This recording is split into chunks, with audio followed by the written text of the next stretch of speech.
Bienvenue sur le site de l'École normale supérieure d'Atakwame. Aujourd'hui, avec nos étudiants, nous allons voir comment déterminer la capacité thermique massive du cuivre C. Pour le faire, on a juste besoin d'un thermomètre, d'un agitateur et du thermomètre, de l'eau, d'une balance pour mesurer les masses des corps et de notre cuivre. Comment réaliser cette expérience? Dans un premier temps, on mesure la valeur en eau du caloromètre, qui n'est rien d'autre que la masse d'eau ayant la même capacité calorifique que le caloromètre à vide, capable d'échanger avec son sous-système ici qui est l'eau de masse M que nous allons mesurer également à la température T1. Après cela, on va plonger le cuivre préalablement chauffé à une température donnée qui est notée T2 ici, dont la masse sera mesurée, et on attend que l'équilibre thermique se stabilise. On mesure la température finale et on va chercher maintenant à calculer notre capacité thermique massive de cuivre. Les mesures faites, la valeur en eau du caloromètre trouvée est 41 grammes.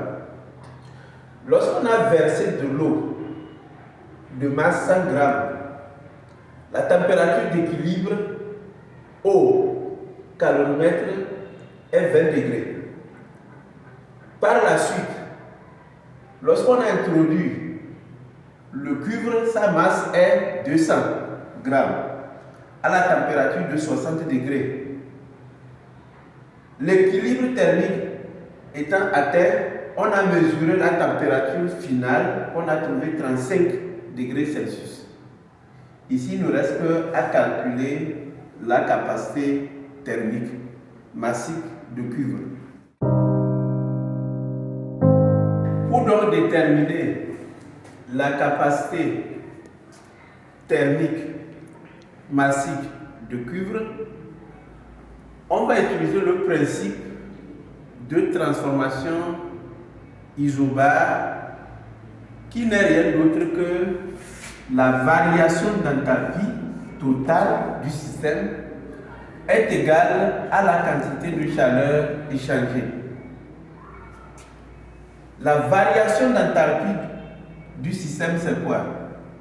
C'est la variation d'enthalpie de l'eau plus la variation d'enthalpie de cuivre plus la variation d'enthalpie de notre caloromètre, qui est donc égal à la chaleur totale échangée. Ici, la chaleur totale échangée par le caloromètre et son système, c'est 0, puisque c'est un système adiabatique. Alors, quelle est la variation d'enthalpie de l'eau? C'est la masse de l'eau multiplié par la capacité thermique massive de l'eau, multiplié par la variation de température de l'eau, qui n'est rien que température finale moins la température de l'eau initialement.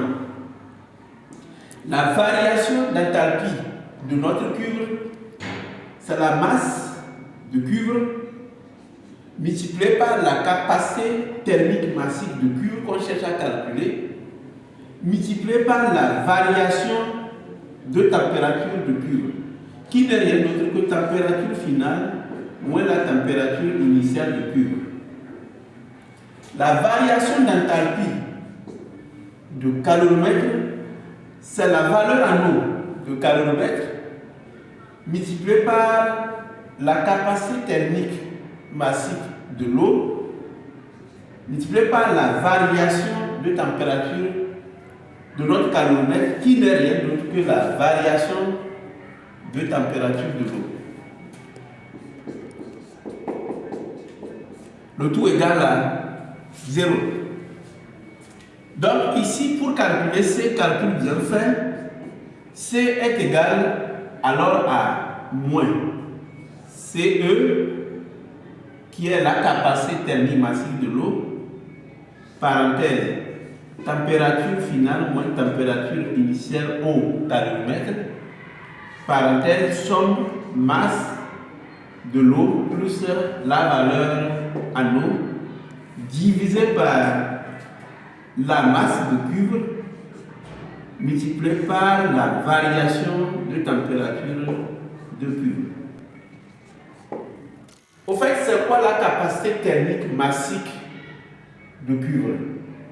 C'est la quantité de chaleur échangée par le cuivre par unité de masse lorsque sa température varie de 1 degré Celsius.